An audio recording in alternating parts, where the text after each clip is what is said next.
Eliza Washington ran through the heavy rain, her breath coming out in short puffs. Today was supposed to be perfect. She had prepared for weeks for this job interview at Starbound Technologies, but now her cream-colored suit was splashed with mud, her carefully braided hair was dripping wet, and she was 15 minutes late. It wasn't her fault, not really. She had left her small apartment with plenty of time to spare, but then she saw the older woman standing next to her broken-down car, looking lost as rain poured down. The woman had a flat tire and no idea how to change it. Most people drove, past, eager to stay dry. Eliza couldn't do that. So she had stopped, helped the woman change her tire, and gotten herself covered in mud in the process. Now she stood in front of the massive glass building of Starbound Technologies, the most important space engineering company on Earth. Starbound built ships that traveled between planets. They created the technology that let humans talk to aliens, and they almost never hired people from Eliza's part of town. "You can do this," she whispered to herself as she pushed through the spinning doors. The security guard at the front desk looked up, his eyes widening when he saw her muddy clothes dripping water onto the shiny floor. "Miss, I think you might be in the wrong building," he said, standing up. Eliza straightened her back. "I'm Eliza Washington. I have an interview with the Xenoengineering Division at Tenwilweru." The guard looked at his computer screen, then back at her with doubt in his eyes. "Can I see some ID?" She handed over her driver's license, trying to keep her hands from shaking. After checking it carefully, he nodded and handed her a visitor badge. 50th floor, but... He hesitated, looking at her dirty clothes. "Thank you," Eliza said firmly, walking toward the elevator before he could say anything else. Inside the elevator, Eliza tried to clean herself up. She wiped mud from her face with a tissue and attempted to dry her hair. It didn't help much. When the doors opened on the 50th floor, she stepped into a waiting area filled with other job candidates. They all looked perfect. Men and women in crisp, expensive suits sat reading notes on electronic tablets. Not a single hair out of place. Not a drop of mud anywhere. When Eliza walked in, conversations stopped. People stared. Someone laughed quietly. Eliza found an empty chair and sat down. She had worked too hard to get here. 4 years of college while working 2 jobs. 2 more years of graduate school, studying alien technology and engineering. Countless nights spent reading research papers while her friends went out to have fun. She wasn't going to let a little mud stop her now. "Eliza Washington?" A woman with short gray hair and glasses called her name from a doorway. As Eliza stood up, she heard whispers behind her. Why even bother showing up like that? Does she think this is a joke? Eliza ignored them and followed the woman down a hallway. They stopped in front of large wooden doors. "Wait here. Mr. Bennett will call you." "In shortly," the woman said before walking away. Eliza's heart jumped. Keith Bennett was the CEO of Starbound Technologies. She had expected to meet with the head of the engineering department, not the CEO himself. Keith Bennett was famous for his work with alien technology. He had led the first mission to Mars, and he had helped create the translation device that let humans talk to the aliens from Europa. Before she could think more about it, the doors opened. "Miss Washington, please come in," said a deep voice. Eliza walked into a large room with windows looking out over the city. Rain hit the glass, making patterns like stars. In the middle of the room was a long table where 5 people sat. At the head of the table was Keith Bennett. He was younger than she expected, maybe in his early 40s. He had dark skin and short black hair with touches of gray at the temples.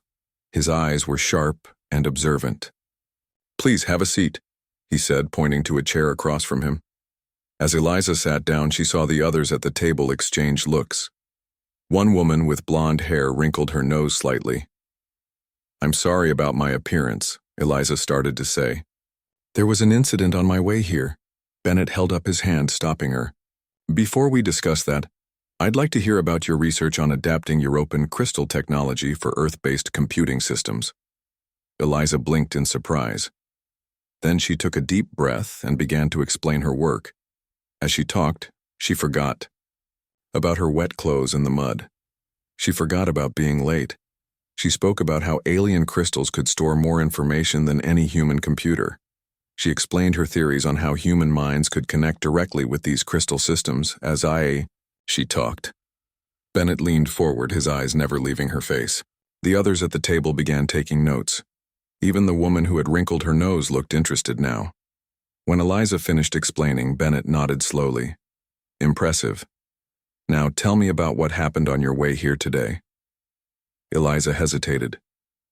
It's not important. I'd rather talk about my qualifications for... I disagree, Bennett said. I think it's very important. Please tell us. So Eliza told them about the woman with the flat tire, how she couldn't just drive past someone who needed help, how she had gotten on her knees in the mud to change the tire because the woman was elderly and couldn't do it herself. When she finished, Bennett smiled. It changed his whole face, making him look younger. Do you know who that woman was? He asked. Eliza shook her head. That was Diane Fletcher, our head of personnel, he said, gesturing to the gray-haired woman who had led Eliza to the room. Diane had entered quietly during Eliza's explanation and now stood by the door. What? Eliza asked, confused. Bennett leaned back in his chair. Every candidate for this position passed her this morning. You were the only one who stopped to help. Eliza looked from Bennett to Diane, trying to understand. But that's not fair, she said. You made me late for my interview. You made me look unprofessional. Bennett nodded. Yes, and we watched how you handled that disadvantage. Instead of making excuses or giving up, you came anyway. You held your head high, and when asked about your work, you showed brilliance and passion. He stood up and walked around the table until he was standing next to her.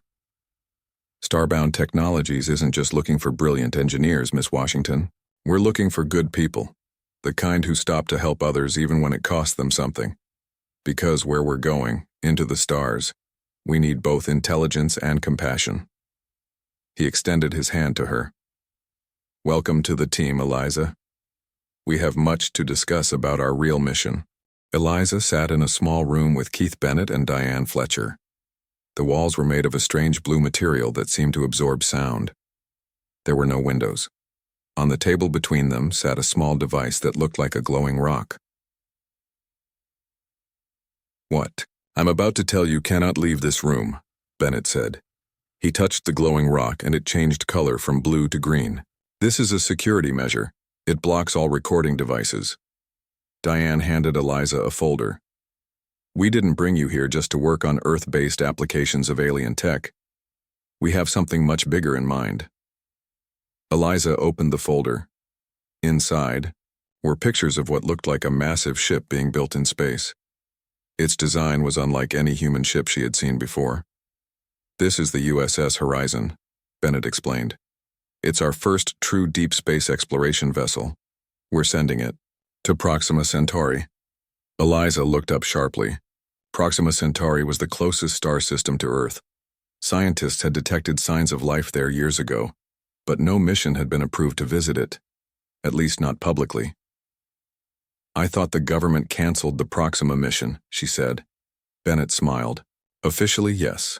Unofficially, we've been building the Horizon for 3 years, and we believe we've detected not just life, but intelligence there.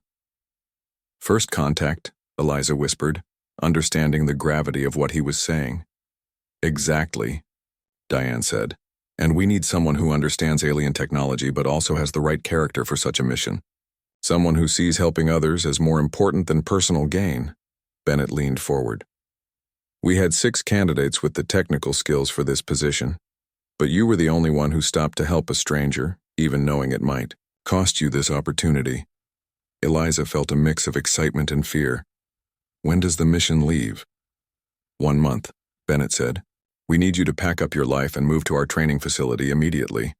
You'll need to learn everything about the ship's systems before launch. 1 month later, Eliza stood in a group of 50 people, all wearing the navy blue uniforms of the Starbound Deep Space Program. They were in a large hangar at the secret launch facility in New Mexico. Through the massive windows, she could see the shuttle that would take them to the orbital dock where the USS Horizon waited. Nervous? Asked a voice beside her. She turned, to see a tall man with brown skin and short hair streaked with gray. His uniform had captain's stripes on the shoulders. "Captain Martin," she said, recognizing him from the briefings. Gregory Martin was a former military pilot who had led 3 missions to Mars. "Yes, sir. I am nervous." He smiled. "Good. Only fools aren't nervous before heading into the unknown. But I heard you were the one Bennett picked personally. Said you had something special." Before Eliza could respond, an alarm sounded, signaling that it was time to board. They all filed onto the shuttle, finding their assigned seats. As the engines fired and the shuttle lifted off, Eliza looked out the small window at Earth growing smaller below them. Everything she knew was on that blue planet. Her small apartment, the few friends she had made during school, the grave of her grandmother who had raised her.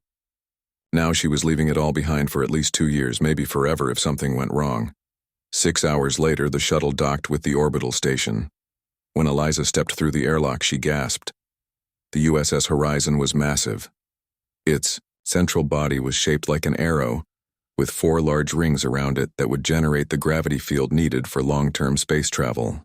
"Impressive, isn't it?" said a woman next to her.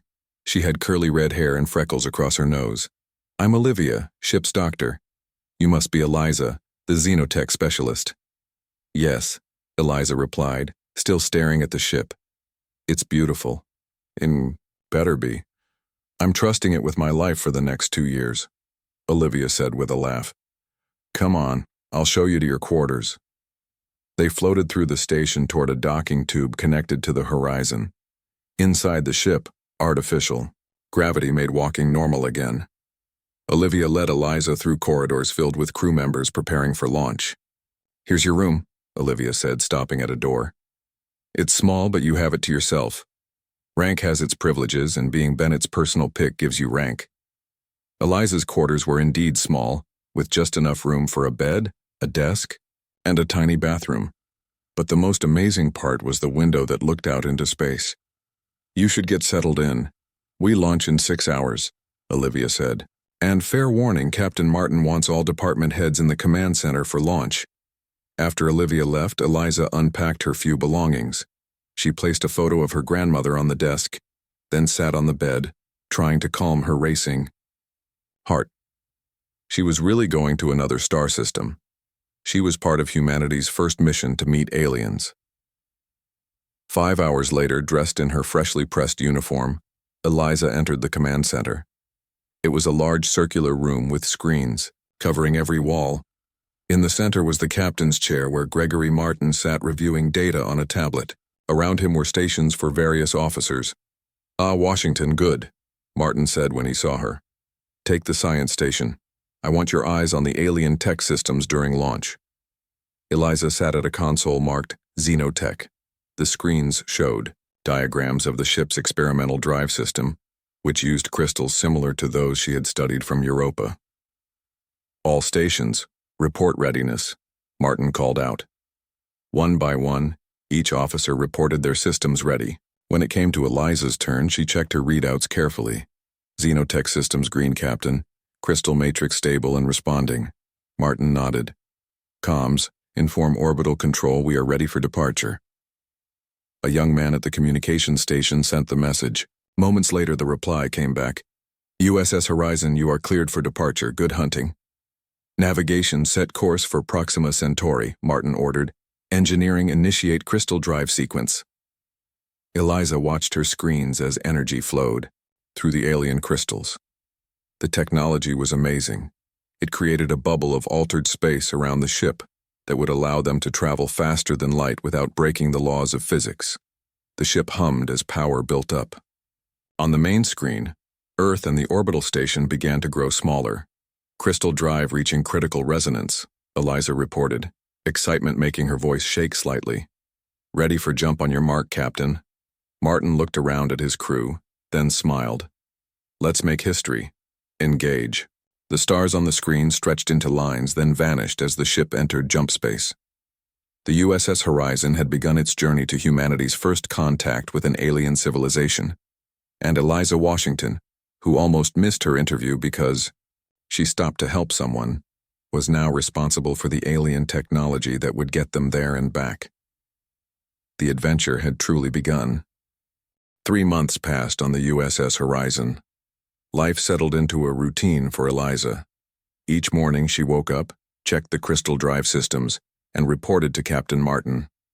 Then she spent hours in the lab, studying the data they had on the Proxima Centauri system. Today was different. Today they would exit jump space and see Proxima Centauri with their own eyes.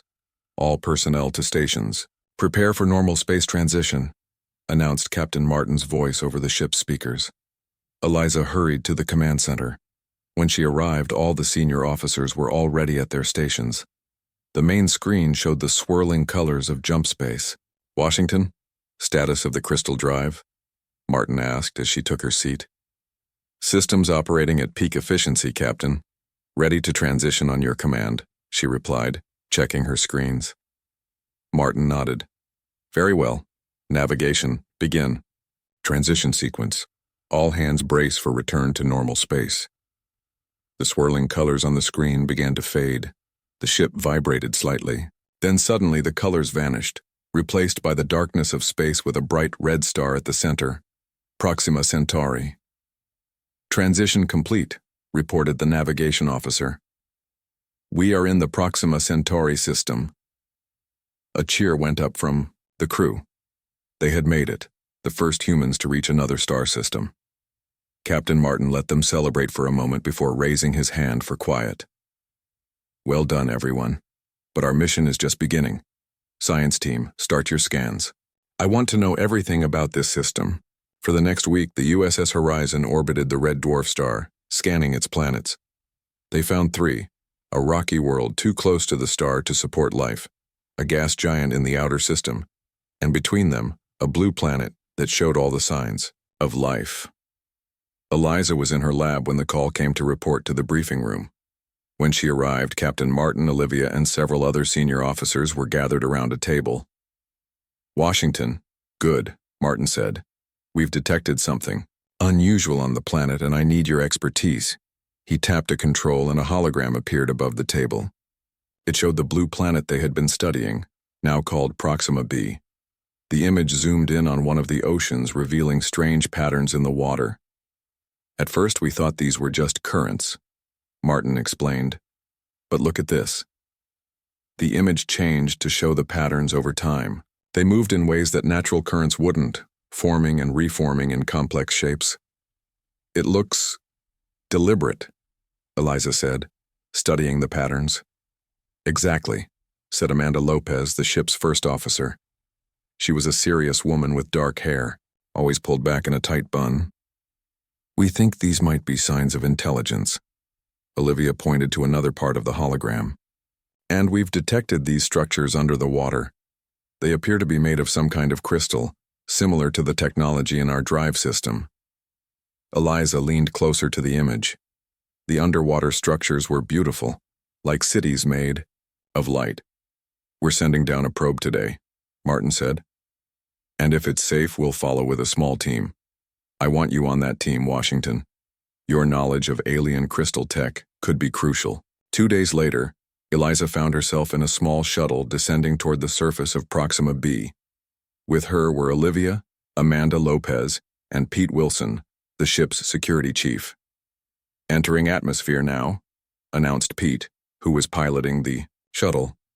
Hold on, it might get bumpy. The shuttle shook as it passed through the planet's atmosphere. Eliza gripped her seat tightly, watching through the window as clouds parted to reveal an endless ocean below them. There was no land in sight, just blue water stretching to the horizon. Approaching the coordinates, Pete said, slowing for water. Landing. The shuttle slowed and hovered above the water. Then it gently lowered itself until it floated on the surface like a boat. All systems normal, Pete reported. Water is similar to Earth's oceans, but with a higher mineral content. Olivia was checking readings on her medical scanner. Atmosphere. Outside is breathable, but I recommend keeping suits on for now, just in case. They put on their protective suits and prepared the small submersible that was attached to the bottom of the shuttle. It was designed to explore underwater environments and could hold all 4 of them. Remember, Amanda said as they boarded the submersible, we observe only. No contact unless absolutely necessary. They detached from the shuttle and began to descend into the dark water. As they went deeper, Eliza activated the external lights, illuminating the water around them. At first, they saw only small, fish-like creatures that scattered when the light hit them. But as they went deeper, the water began to glow with its own light. Strange plants that looked like glowing tubes lined the ocean floor. "Beautiful," whispered Olivia. "It's like an underwater forest of light." "Wait," Pete said, pointing ahead. "What's that?" In the distance, they could see what looked like towers of crystal rising from the ocean floor. They glowed with a soft, blue light that pulsed rhythmically. "The structures we saw from orbit," Amanda said. "Take us closer but slowly." As they approached the crystal towers, Eliza noticed movement around them. Large shapes were swimming between the structures. "Life forms ahead," Pete warned, slowing the submersible. The shapes became clearer as they got closer. They were huge creatures, at least 20 feet long, with bodies that seemed to be made partly of the same crystal as the towers. They moved gracefully through the water, their bodies changing color as they swam. "They're beautiful," Eliza said, watching them in awe. One of the creatures noticed the submersible and swam toward them. It was clearly curious, circling their small craft and studying them with large eyes that glowed like the crystals. "It's intelligent," Eliza said. "Look at its eyes, it's thinking, wondering about us." The creature came closer to the window where Eliza sat. It reached out with what looked like a hand made of crystal and flesh, touching the glass. Without thinking, Eliza reached out her own hand and placed it against the glass opposite the creature's. "Washington, what are you doing?" Amanda hissed. "No contact." But it was too late. As Eliza's hand met the glass, the creature's body flashed with bright colors. Then, to everyone's shock, a voice spoke in their minds. "Welcome, star travelers. We have waited long for your arrival." The four humans looked at each other in amazement. The creature continued to hold its hand against the glass, its eyes fixed on Eliza. "It's using some kind of telepathy," Olivia said, checking her scanner. "Fascinating."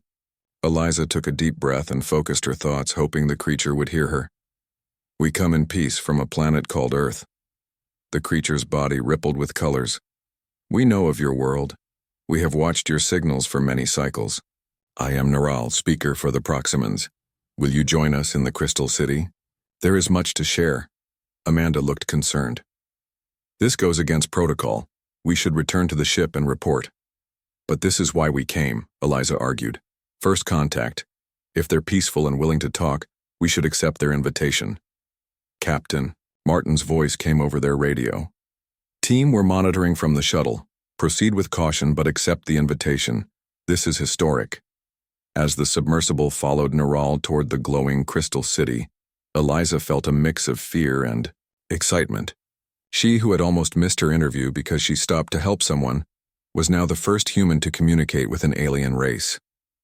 The muddy clothes that had almost cost her this chance seemed like a lifetime ago.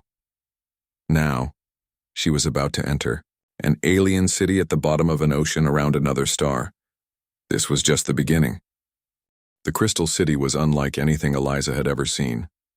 Tall buildings made of living crystal rose from the ocean floor, glowing with inner light. Proximans swam between them, their bodies flashing with colors as they communicated. Naral led the submersible to what looked like a large dome. A section of the dome opened, creating an airlock that allowed them to enter without flooding the space inside. "You may exit your vessel here," Naral's voice spoke in their minds. "This chamber has been filled with air for you." Amanda looked at her scanner. The air composition is similar to Earth's, slightly higher oxygen content but breathable. "Should we remove our suits?" Pete asked, looking uncertain. Olivia checked her medical scanner. "I don't detect any harmful bacteria or viruses, but we should keep them on for now, just to be safe." They exited the submersible into the dome. The floor felt solid beneath their feet, though it glowed softly like the rest of the city. Naral floated in a pool at the center of the room, only his head above the water. "We have studied your kind for many cycles. Neural said. Your radio signals reach our world. We have learned much about you. You speak our language very well, Eliza said, amazed. We do not speak as you do, Neural replied. We share thoughts directly. Your minds translate our thoughts into words you understand. Other Proximans entered the room, floating in the pool beside Neural. They were different colors. Some blue, some green, some purple.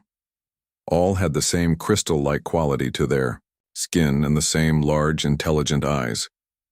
These are the elders of our city, Neural explained. They wish to know why you have come to our world. Amanda stepped forward. We are explorers from planet Earth. We come in peace, seeking knowledge and friendship with other intelligent beings in the universe. The elders' bodies flashed with colors as they communicated among themselves. Then Neural spoke again. We welcome peaceful explorers. There is much we can learn from each other. But first, we must know if we can trust you. Many species seek only to take, not to share. Eliza thought about this. How can we prove our trustworthiness? Neural swam closer to her. One of you must link minds with me fully, sharing all thoughts and memories. This is how we know truth among our kind. That's too dangerous, Pete said immediately. We don't know what effect that would have on a human mind. I agree, Amanda said. It's against protocol to allow an alien entity access to our thoughts. Eliza looked at Neural and the elders. Their eyes were calm, watching. She thought about why she was chosen for this mission. Because she stopped to help someone even when it put her at a disadvantage. Because she showed compassion and trust. I'll do it, she said. Eliza, no, Olivia protested. We don't know what could happen.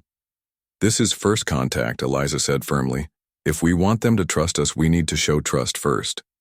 She turned to Neural. What do I need to do? Remove your protective covering and place your hand in the water, Neural instructed. Eliza began removing her suit despite her teammates' objections. Captain Martin's voice came over their radio. Washington, are you certain about this? We have no data on what a telepathic link might do to your brain. I'm certain, Captain, she replied. This is why we came all this way. When her suit was off, Eliza knelt beside the pool and slowly placed her hand in the water. It felt warm, almost like body temperature.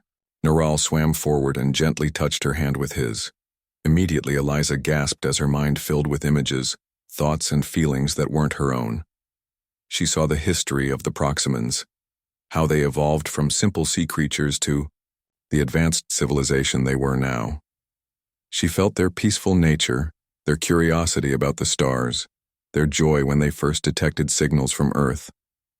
At the same time, she felt Neural in her mind, seeing her memories. Her childhood with her grandmother in a small apartment, the struggle to get an education while working multiple jobs, the day she stopped to help the woman with the flat tire, the moment she realized she would be traveling to another star. As quickly as it began, the connection ended. Eliza fell backward, breathing hard. Olivia rushed to her side. Are you okay? What happened? Before Eliza could answer, Neural rose higher in the water, his body glowing brightly. The human speaks truth, he announced to the elders. Their mission is peaceful. They seek knowledge, not conquest. He turned to Eliza. And this one has a pure heart. She helps others without thought of reward. The elders' bodies flashed with colors that somehow communicated approval. Neural continued, We will share our knowledge with you, and we have much to share. Over the next several hours, the Proximans showed the humans their technology. They had mastered crystal engineering far beyond what humans had achieved. Their crystals could store vast amounts of information, generate energy, and even repair themselves when damaged. The crystals in your ship's drive, Neural explained, are similar to these but much less advanced. We can show you how to improve them. Eliza was fascinated. This could revolutionize space travel for humans. We could explore the entire galaxy with this technology. Not just travel, Neural said. The crystals can also link minds across great distances. Your people could communicate instantly no matter how far apart. As they prepared to return to the USS Horizon with samples of Proximan crystal technology and data on how to use it, Narl approached Eliza one last time. The one who leads your group, the one called Bennett. He chose well when he selected you, Narl said. How do you know about Bennett?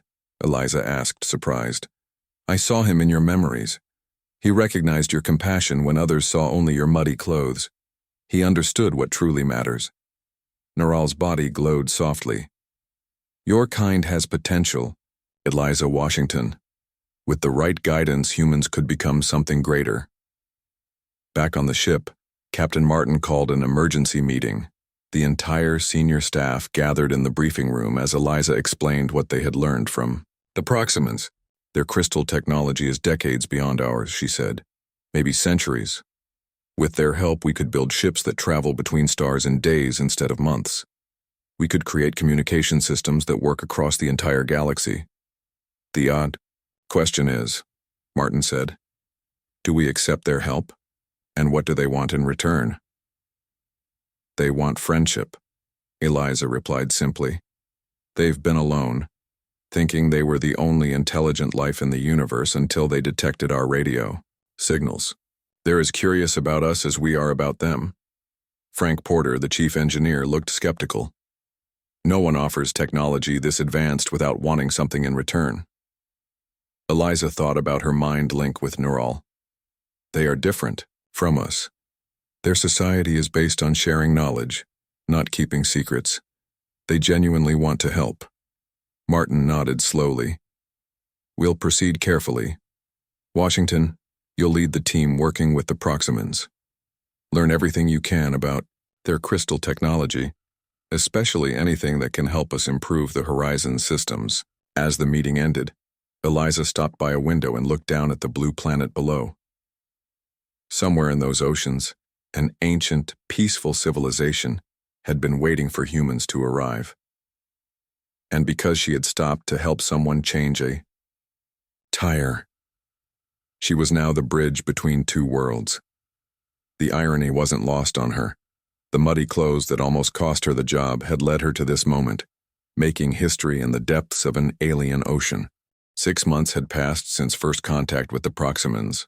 The USS Horizon orbited Proxima B, as Eliza and her team worked closely with the underwater aliens.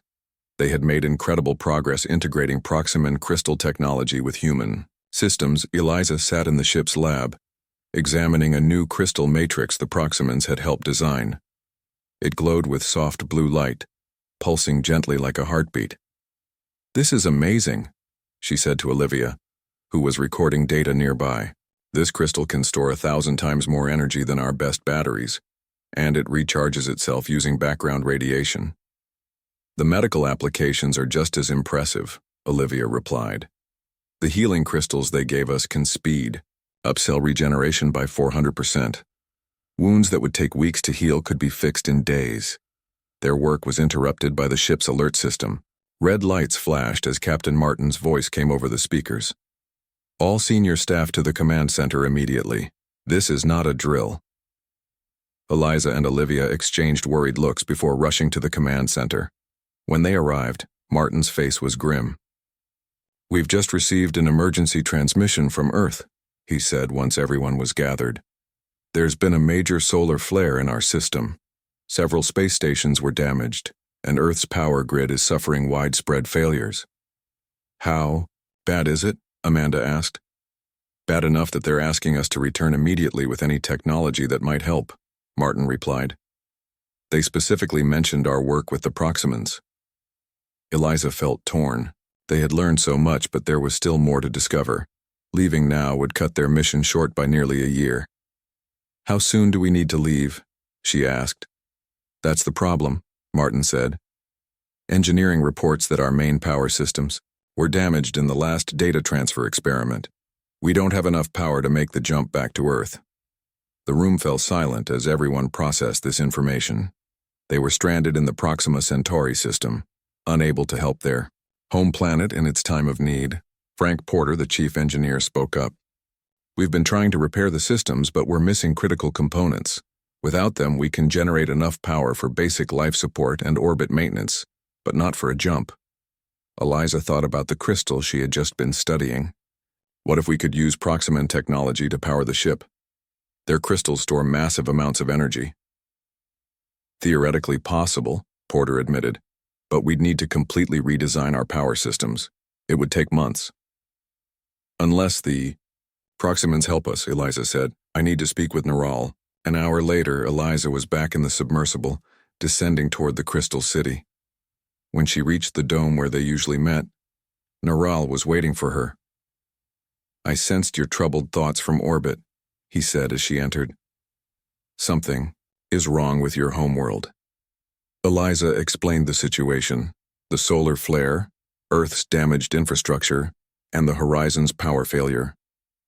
We need to return home to help our people, she concluded, but we don't have the power. I was hoping you might have a solution. Neral was silent for a moment, his body rippling with colors as he considered.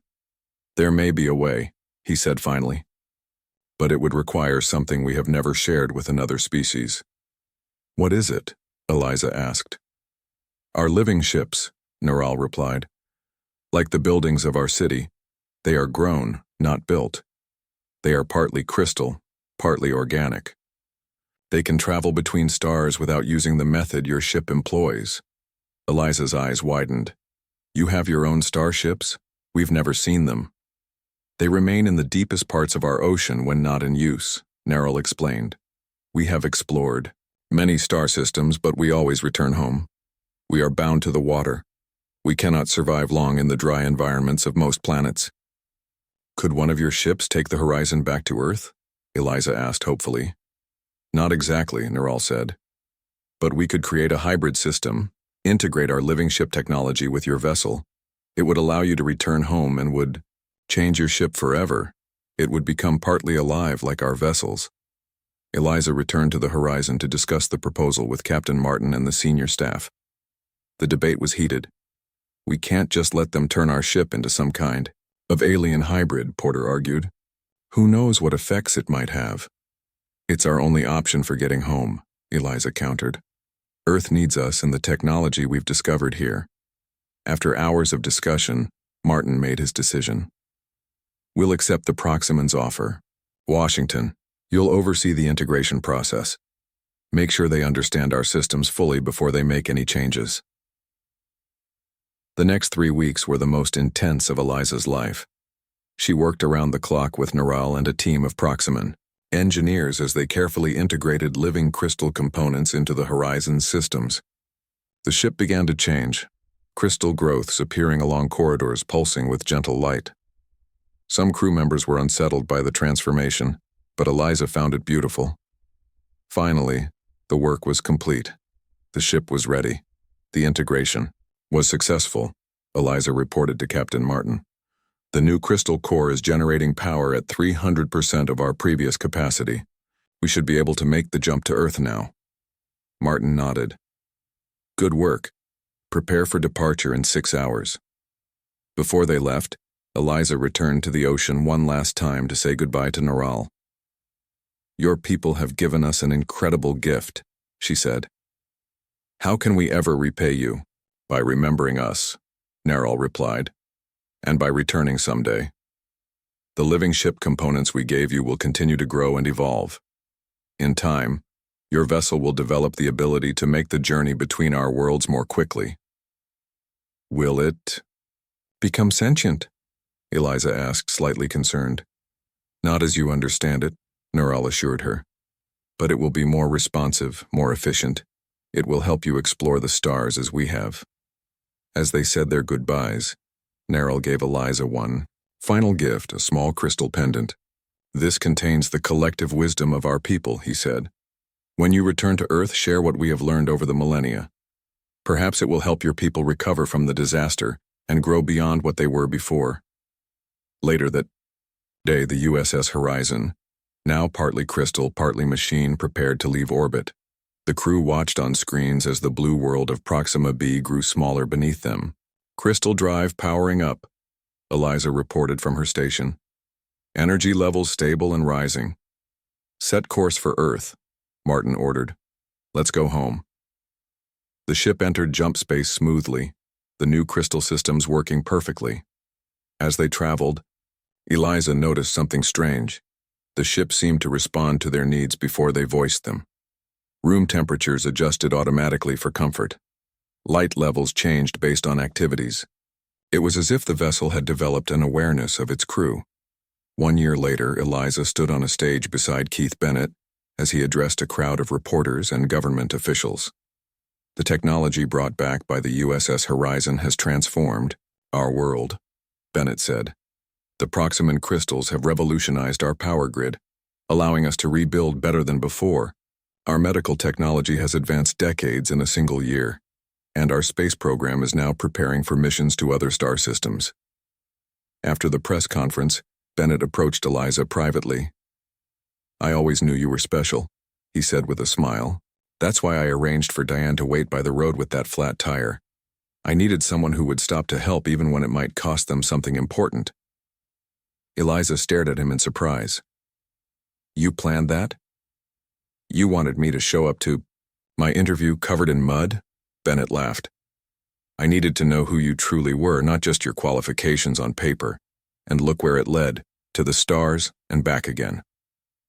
As they looked up at the night sky, Eliza touched the crystal pendant Narl had given her. Inside it was knowledge that would change humanity forever. Not just technology, but wisdom about how to live in harmony with other species and with nature itself. All because she had stopped to help someone in need, even when it meant showing up to her interview in muddy clothes. Sometimes the smallest choices led to the greatest journeys.